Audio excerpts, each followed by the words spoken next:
Namaste and welcome everyone. We are about to begin 10th chapter of physics, refraction and dispersion of light. Dear children, you know that light gives us the sense of sight. It is the form of energy. It is the form of energy which is given by what? From where we get it? Luminous objects. Objects are of two kinds, luminous and non-luminous. Non-luminous objects are that does not have their own light, whereas luminous objects are which emits light, like sun, bulb, candle, etc. So let's begin this chapter. In class 7, I hope that you remember the light chapter in 6 as well as in 7. We have done it and you have the basic idea of light. We learned about some of the basic properties. What are the basic properties? Basic properties are that light travels in straight line. It travels in straight line. It has different speed of light. It cannot be in the basic property, but yes, speed of light is greater than the speed of sound. You remember that during thundering and lightning, we see the lightning first and then there is sound, and there is law of reflection.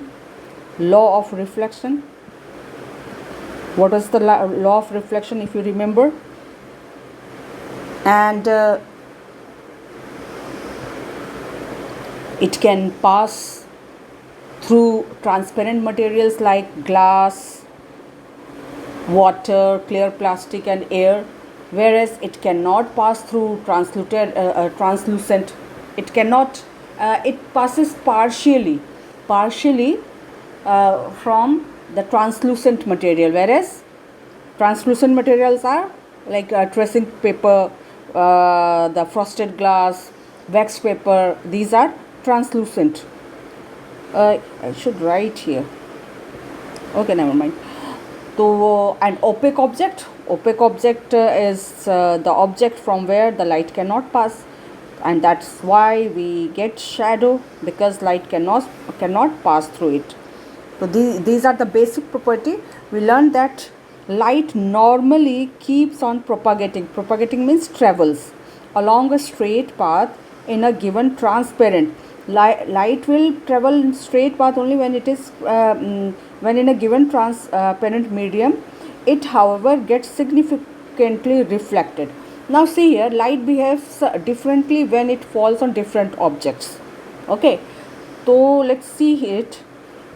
Let's try to understand it. What I said light behaves differently when it falls on different objects. Now see here, that when light falls on the surface of non-luminous, suppose this is the non-luminous object. Non-luminous object means that is not emitting light. So it can behave in three ways. The light is transmitted. Some light is reflected, and some light is absorbed.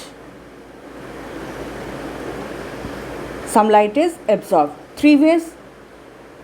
When it falls on an object, it behaves differently. Like it can transmit from one part to the another part, it can reflect, or it can be absorbed. Okay, now in condition 1, when light falls on a transparent medium. Now if it is transparent object, it is transmitted to the other side. That is why we can see across the transparent object, जिसकी वजह से हम लोग इस पार से उस पार शीशे वगैरह में ग्लास वगैरह में या पानी में एयर में हम लोग इस पार से उस पार आराम से देख सकते हैं.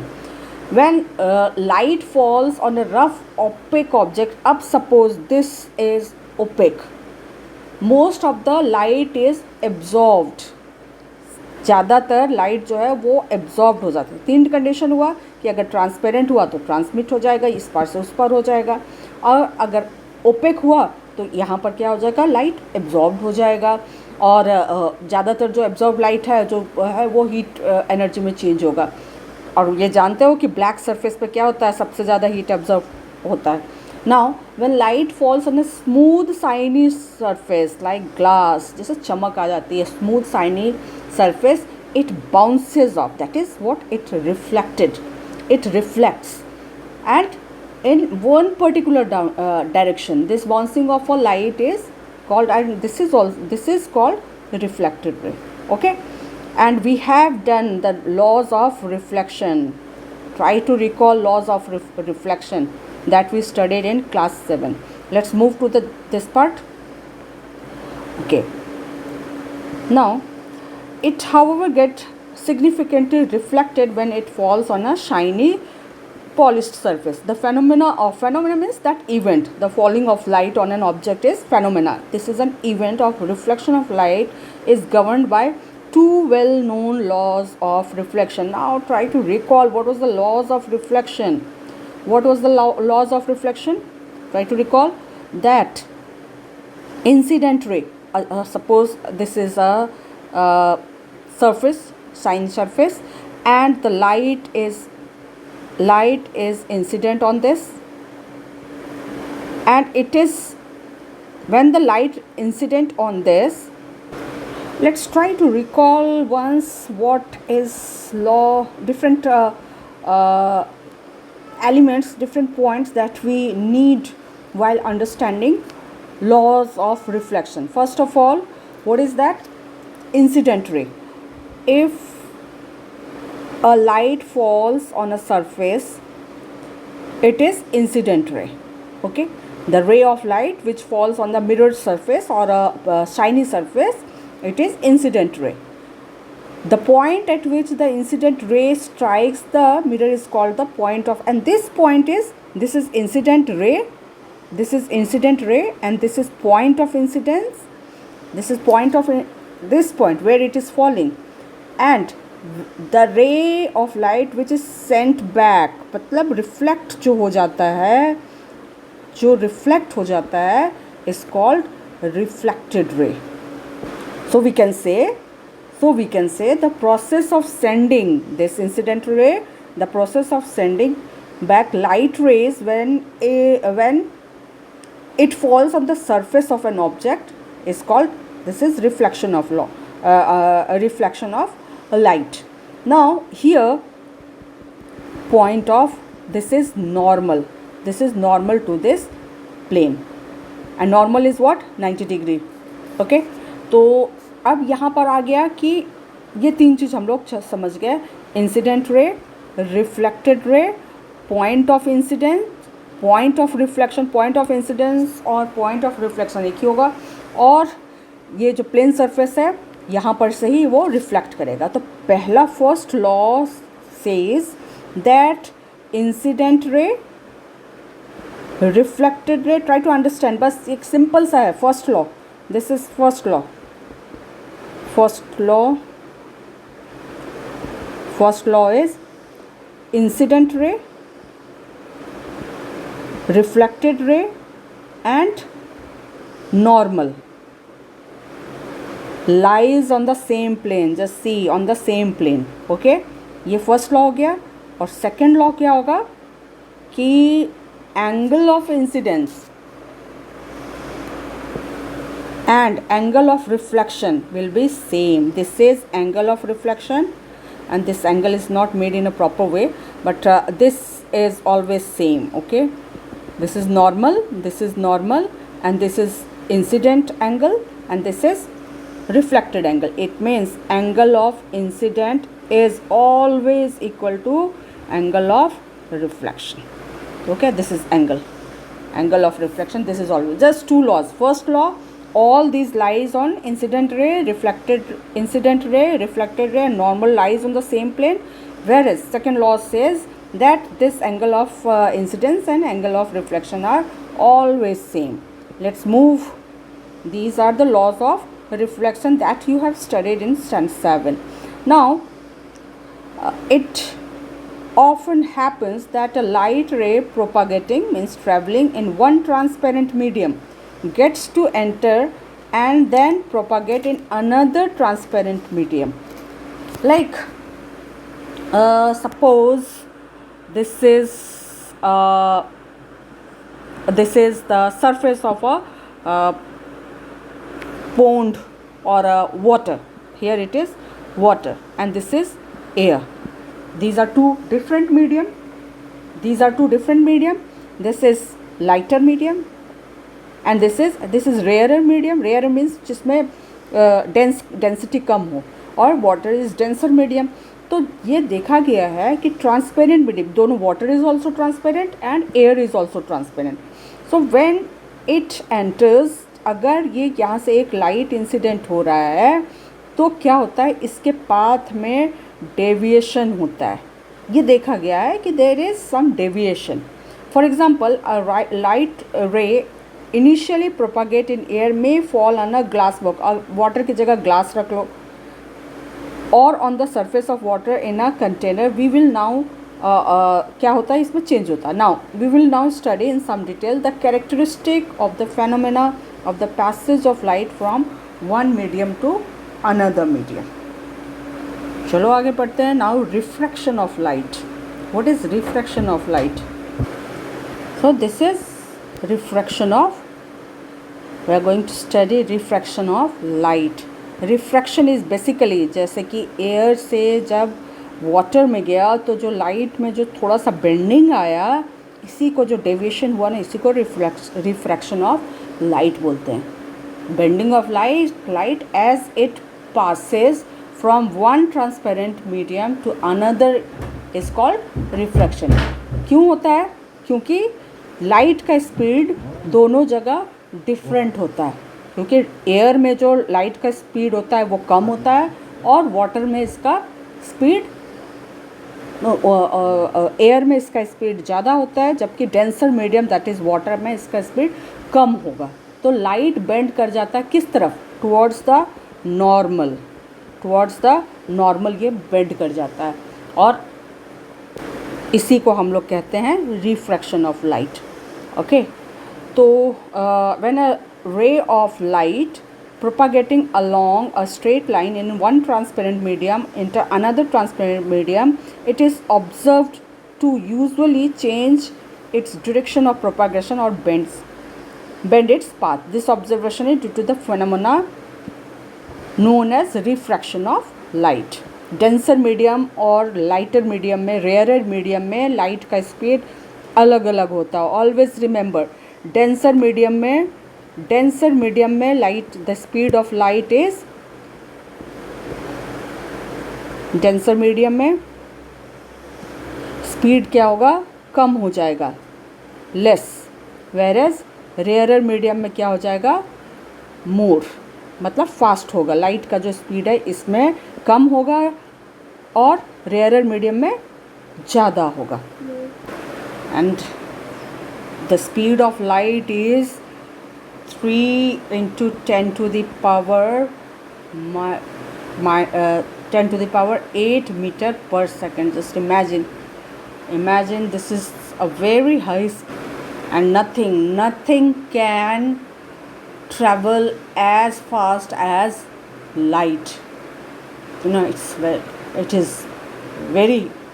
its speed is very high. That okay. Now let's move to the next part, and this part is about activity 1, where it is by this activity we will be able to understand the characteristic of light, that how it get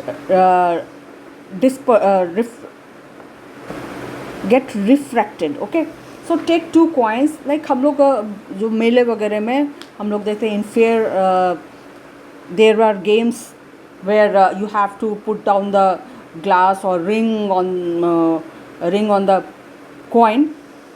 जबकि coin होता है नीचे, और जब तो जो optical evolution होता है उसके कारण हमें लगता है कि जो कॉइन है वो ऊपर में है, और हम लोग के निशाना कभी मुश्किल से सही में लगता है, क्योंकि हमें जो हम लोग का जो विज़न है बताता है कि ये यहाँ पर है, जबकि कहाँ पर रहता है, नीचे में रहता है। जो होता है ना कि अगर हम लोग को दिखाई नहीं दे रहा होता है तो उसमें पानी, अगर इसमें कॉइन डाला हुआ है और यहाँ से दिख नहीं रहा है, तो अगर उसमें पानी डाल दिया जाएगा तो कॉइन थोड़ा ऊपर आ जाएगा तो दिखने लगता है। Now take 2 coins, place 1 coin at the bottom of the beaker like this and another alongside the beaker. Now half fill the beaker with water. Next observe the 2 coins by looking vertically downwards from the beaker. जो ऊपर से भी देखा जाएगा ना तो थोड़ा सा उठा हुआ लगेगा। वही होता है जो स्विमिंग पूल वगैरह रहता है, उसका जो सरफेस होता है, जो नीचे वाला जो उसका सरफेस होता है, देखने में लगता है कि ऊपर है, लेकिन वो एक्चुअली वो काफ़ी डीप होता है। What do you observe about the position of the coin in the beaker compared with the coin kept alongside the beaker? ये देखो यही वाला चीज़ है, ये दोनों एक ही प्लेन पर है, लेकिन पानी डालने के बाद क्या हुआ, ये जो है ये और ये एक ही जगह पर है, ठीक है, लेकिन पानी डालने के बाद क्या हुआ, इस बीकर में पानी डालने के बाद इसका जो पोजीशन है हम लोग को यहाँ पर दिखने लगता है, लेकिन क्या है एक्चुअली यहाँ पर है, लेकिन पानी डालने की वजह से हमें कोई, तुम लोग को पता है कि कोई भी चीज़ हम लोग अगर देख पाते हैं तो that is because the light is being reflected from that object. Light जो पड़ रहा है, हम कोई भी जो हम लोग को देखने का जो प्रोसेस शुरू होता है वो कहाँ से होता है, हम लोग आँख से शुरू नहीं होता है, कहाँ से शुरू होता है, ऑब्जेक्ट से। ऑब्जेक्ट को हम लोग कब देख पाएंगे, जब उसके ऊपर लाइट इंसिडेंट होगा, इंसिडेंट लाइट को रिफ्लेक्ट होना पड़ेगा तभी हम लोग, और हम लोग ये भी जानते हैं diffused reflection, regular and irregular reflection. Regular में क्या होता है, शाइनी हो जाता है, जबकि इरेगुलर में क्या होता है कि लाइट डिफरेंट डायरेक्शन में रिफ्लेक्ट करता है, जिसके कारण हम लोग वो ऑब्जेक्ट देख पाते हैं। कोई भी ऑब्जेक्ट अगर हम लोग देख पा रहे हैं, it means because of irregular reflection of light, क्योंकि उसका सरफेस अनइवन होता है और वो शाइनी सरफेस नहीं होता है, इसी कारण हम लोग उसको देख पाते हैं। Now when do you observe the position, now ठीक है, the coin in the beaker appears to be raised up with respect to the coin along side the beaker, that is what we understood right here. Now dipped pencil, this is another example. Cold drink वगैरह पीते हो तो उसमें जब straw डालते हो तो straw looks a little bit bent. तो ये बेंट क्या होता है, बेंडिंग क्यों होता है, क्योंकि जो लाइट जो यहाँ पर से जो जा रही है, और ये रेयरर मीडियम है, मतलब air is rarer medium whereas this water is denser medium. तो इसमें जब जा रहे हैं तो इसका जो पोजीशन है वो थोड़ा बेंट लगेगा obliquely, because this is the way light behaves. Okay, what do you observe about the appearance and shape of the pencil? The pencil appears to be bent near the surface of the water. ठीक, यहाँ पर surface of the water यहाँ से bend लगेगा देखने में, ठीक है। चलो आगे बढ़ते हैं। Now take a glass of, ये वाला सेम चीज़ है, सेम एक्टिविटी है, where it is being described that how the light is being refracted or bent. So all these activities and many other similar phenomena can easily understood in terms of refraction of light. The phenomena of bending of light ray when it gets obliquely from one transparent, let's understand this, from one transparent medium to another is refraction of light. This phenomena of refraction is related to many day-to-day effect in our life. Let's try to understand this. What? Refraction of light. Let's understand it. Okay, now क्यों होता है, why it happens? Because of the change of speed. Change of speed किसका? Change of speed of light. अब ये होता कैसे है? अब चलो देखते हैं कि एक ये सरफेस है, ये सपोज लो ये डेंसर मीडियम है, ये ग्लास मान लो या वाटर मान लो, कुछ भी जो एयर से डेंसर है, ठीक है। This is rarer medium. अगर रेयर मतलब डेंसिटी कम है तो इसको रेयर मीडियम और इसको डेंसर मीडियम करते हैं, ठीक है। Now and this is boundary, यहीं पर से लाइट का रिफ्रैक्शन होगा। अब यहाँ पर एक इंसिडेंट रे होगा। आई विश कि I could draw straight line over here. Now let me try.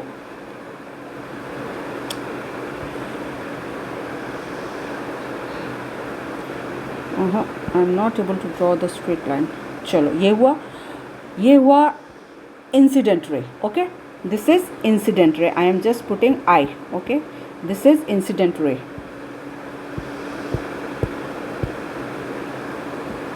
Okay, I am unable to write properly.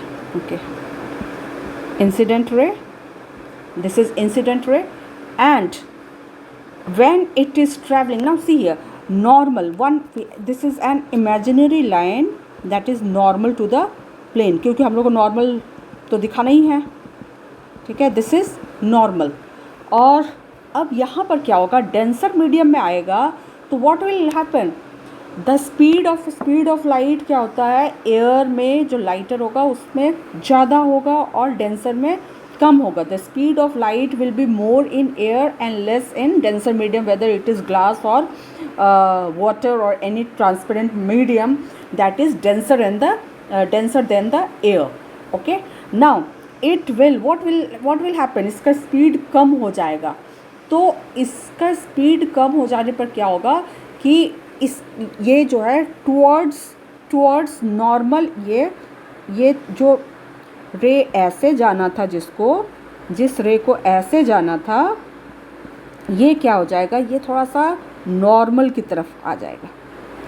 जिस लाइन को इस तरह से जाना था, it will travel like, it will come towards normal, this is normal. Okay, the normal does, and here it is angle of refraction. So the speed of light decreases as it continues to travel in a travel at different angle. ये जो angle different हो गया, this is refraction of light. And now suppose कि ये denser medium और glass के बाद अब अगर यहाँ पर दोबारा एयर हो जाएगा तो क्या होगा, क्या होना चाहिए, स्पीड क्या हो जाएगा, बढ़ जाएगा। तो ये जो नॉर्मल यहाँ पर है, नो दिस वन, ये जो नॉर्मल होगा यहाँ पर, अब ये वाला लाइन है ना, this one is the line, and यहाँ का नॉर्मल हम लोग लेंगे, यहाँ ये वाला नॉर्मल लेंगे, ये वाला नॉर्मल होगा तो ये क्या होगा, नॉर्मल से थोड़ा दूर हट जाएगा। I wish I could draw properly. चलो, okay, so this is refraction of light. I hope you little bit of things you must have understood. Now causes of refraction of light. What causes refraction? That you have understood, because of the speed of light in different medium is different. So we can say the speed of light is different in different medium. In vacuum, the light propagate, means light travels at a speed of nearly 3 into 10 to the power 8 meter per second. This is very high speed, 3 lakh kilometer per second. 3 lakh kilometer per second, बहुत ज़्यादा speed हुआ ये, बहुत ज़्यादा। However, when it enters any other transparent medium, its speed decreases. Transparent medium क्यों speed decrease होगा, अगर वो डेंसर मीडियम होगा तो it is this change in speed of light that causes a light ray to bend when it goes from one medium to another. Thus, the bending of light rays is basically due to a change in the speed of light when it goes from one medium to another medium. One thing more I would like to tell you here, कि जब हम लोग बात कर रहे हों एक medium से दूसरे मीडियम जब ट्रेवल हो रहा है, तो light has to be bent like this. हम लोग जब देखेंगे ना, अगर उस कॉइन को भी हम लोग देख रहे हैं, तो अगर ठीक हम लोग ऊपर से देखेंगे तो पता नहीं चलेगा, क्योंकि जब वो क्या होता है कि नॉर्मल से हम लोग को नहीं देखना है, हम लोग को हमेशा ऑब्लिकली देखना है, मतलब थोड़ा सा बेंड करके। लाइट को जब भी प्रोपेगेट अगर हम लोग देख रहे हैं तो उसको एक एंगल से देखना है, ना कि उसको हम लोग परपेंडिकुलरी या नॉर्मल वे में देखेंगे, ठीक है। ताकि हम लोग को लाइट को ऑब्लिकली देखने का ये मतलब हुआ क्योंकि अगर यहाँ पर से अगर लाइट को हम लोग ला रहे हैं, सपोज़ कि ऐसा करके जा रहा है, और हम लोग अगर सीधा कर अगर देखेंगे, अगर इफ विल सी, तो ये क्या हो जाएगा कि ये तो वापस उसी लाइन से, तो मतलब incident normally on a surface keeps on going on the straight path, ये तो पूरे स्ट्रेट में ही लगेगा ना। इसके कारण हम लोग हमेशा ऑब्लिकली, मतलब थोड़ा सा बेंड लाइट को डायरेक्शन से हम लोग उसको ऑब्जर्व करेंगे। Okay, I hope you have understood कि क्यों हम लोग उसको स्लाइटली बेंडिंग वे में ही पढ़ेंगे। ठीक है, the speed of light and a given medium is taken as an indicator as its optical density. Now what is optical density? So optical density is the measure, it measure optical density, क्या करता है कि measure करता है, क्या measure करता है? The ability of an object to slow or delay the transmission of light. किसी मटेरियल में लाइट का स्पीड कम हो रहा है या ज़्यादा हो रहा है, वो कौन चीज़ इंडिकेट करता है? Optical density. We say that the more is the speed of light in a given medium, the less is its optical density, and vice versa. Okay, yeah, it is clear. I suppose vacuum और free space, सही बात है, vacuum में तो बिल्कुल भी कोई भी ऑब्स्टिकल नहीं होगा, तो उसका स्पीड सबसे ज़्यादा कहाँ पर होगा? लाइट का स्पीड वैक्यूम में होगा। Now of any two given media, the one having a higher value for the speed of light in it is refer to a optically rarer और ऑफ द टू मीडिया। जैसे कि अगर water और glass का या water का लें, तो एयर और वाटर का लें, या एयर और ग्लास का लें, तो कौन सा ऑप्टिकली रेयर होगा? एयर होगा। और डेंसर कौन सा हो जाएगा? डेंसर कौन सा हो जाएगा? ग्लास या फिर water. Now higher optical denser medium, बस ये तो बहुत इजी हो गया कि अगर ऑप्टिकली डेंसर मीडियम है तो स्पीड कम होगा, ऑप्टिकली रेयर मीडियम है तो स्पीड हाई होगा। Very simple, it is there is nothing to be worried about, and this is the different speed in what? Different speed of light in lakhs of kilometer per second. Now 3 lakhs kilometer per second in vacuum and approximately 3 lakhs kilometer, मतलब थोड़ा सा उससे ये this is the symbol of equivalent. Okay, तो ये मतलब बराबर होगा, उससे कम होगा, लेकिन मतलब ऑलमोस्ट इक्वल होगा। जबकि वाटर में इसका स्पीड ये हो रहा है, किस में हम लोग मेज़र कर रहे हैं? हम लोग मेज़र कर रहे हैं लैक्स ऑफ किलोमीटर पर सेकेंड, यानी 2.25 लाख किलोमीटर पर second. This is the different. देखो डायमंड में सबसे कम होता है, ऑर्डिनरी ग्लास में 2 होगा और डायमंड में सबसे कम होता है। Now let's understand refractive index. Now the ratio of the speed of light in a given pair of media gives us, अब given pair of media 2 pair होगा, एक लाइटर होगा एक रेयर होगा, तो ये हम लोग को समझ में आ गया है कि लाइटर में स्पीड ज़्यादा होगा और मतलब रेयर में स्पीड ज़्यादा होगा और डेंसर में कम होगा। तो यहाँ पर हम लोग क्या हम लोग को जानना है कि रिफ्रैक्टिव इंडेक्स तो रेशियो है। ये क्या चीज़ है? Refractive index is a ratio, gives us a measure of the extent of refraction, कि कितना रिफ्रैक्शन हुआ है, कितना डेविएशन हुआ है, how much deviation is there when the light is travelling from one medium to the second medium और the other medium, कितना deviation हुआ है, उसको मेज़र करने का क्या चीज़ है? Refractive index. ठीक है, तो extent of refraction of a ray of light as it goes from one of these media to the other, we use this ratio to define a term called refractive index for the given pair of media. और refractive index का क्या चीज़ ये है कि इसका मतलब क्या हुआ कि सेकेंड जो मीडियम से speed of light in medium 1 and speed of light in medium 2. This is refractive index, and this is mu. This is mu. it is the symbol of relative refractive index in medium 1 and medium 2. Now see here कि यहाँ पर ये dimensionless हो जाएगा. Dimensionless मतलब यहाँ पर metre पर सेकंड वगैरह कुछ नहीं होगा, क्योंकि जो ऊपर जो मीटर पर सेकंड होगा या फिर नीचे जो मीटर पर सेकंड होगा वो सिंपली कैंसिल आउट हो जाएगा. So it doesn't have any dimension. The refractive index or absolute refractive index of a medium, say m, denoted by mu m. Mu m is defined as follow. कैसे करके हम लोग define कर रहे हैं कि स्पीड ऑफ लाइट हम लोग जब भी डिफाइन कर रहे हैं, जब भी रिफ्रैक्टिव इंडेक्स का बात हो रहा है तो दो मीडियम के बीच का बात हो रहा है. मतलब एक का डेंसिटी कम या एक का ज़्यादा, एक रेयर होगा या एक डेंसर होगा. ठीक है, तो यहाँ जब हम लोग बात कर रहे हैं रिफ्रैक्टिव इंडेक्स का तो दो मीडियम के बारे में बात कर रहे हैं जिसकी डेंसिटी अलग अलग है, जहाँ पर लाइट को ट्रैवल करना है from one medium to the other medium. Fine. Now the refractive index और absolute refractive index of a medium से m is denoted by mu m is defined as follow.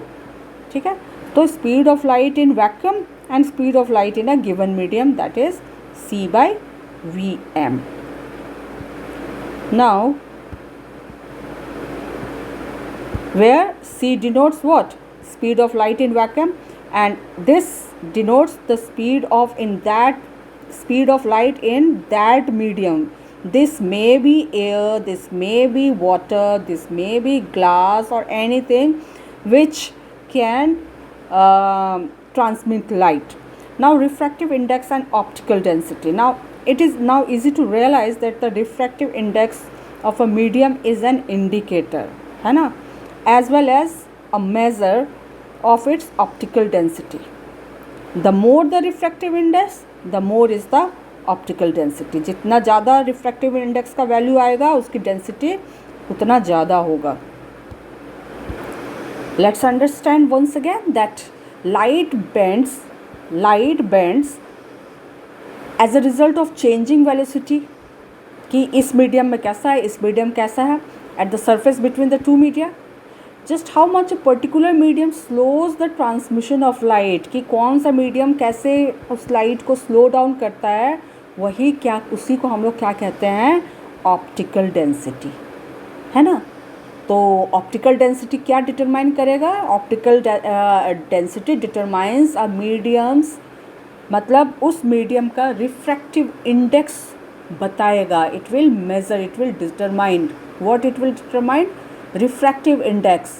Refractive index कैसे बताएगा? क्योंकि refractive index से ही हम लोग को पता चलेगा कि क्या जो लाइट का जो स्पीड है वो उस मीडियम में कैसा है, स्लो है कि फास्ट है, हाउ मच स्लोअर लाइट, मतलब उस हम किसके साथ कंपैरिजन करेंगे? वैक्यूम के साथ, कि उसका स्पीड कितना कम हो रहा है. किसके साथ? वैक्यूम के साथ. ठीक है, तो आई गेस कि इट इज़ अंडरस्टूड कि रिफ्रैक्टिव इंडेक्स क्या बताएगा. रिफ्रैक्टिव हम लोग जान गए हैं अब कि speed of light in a given medium is speed of the light. अब इसको, इस इक्वेशन को अगर हम लोग देखेंगे तो स्पीड ऑफ द लाइट क्या है in a given medium is inversely proportional to its refractive index. Given medium is inversely proportional to the refractive index. The speed of light in vacuum is a constant. जानते हो constant होगा, constant quantity क्या है कि उसका value नहीं change होगा. So we can say that optical density is directly proportional to refractive index, है ना, and inversely proportional to speed of light for that given medium. ये वाला इक्वेशन को अगर हम लोग समझ लेंगे तो ये वाला कॉन्सेप्ट क्लियर हो जाएगा. ओके, क्या है ये, क्या चीज़ हम लोग को डिफाइन कर रहे हैं? Refractive index. रिफ्रैक्टिव इंडेक्स को इसके साथ कंपैरिजन करेंगे तो इन्वर्सली प्रोपोर्शनल, और अगर हम इसके साथ कंपैरिजन करेंगे तो डायरेक्टली प्रोपोर्शनल, है ना. तो refractive index and optical density I guess clear हो गया. Now rules of reflection. Let's stop it here for the timing. That's all for today. We will continue rules of reflection in the next class. Stay safe and bye.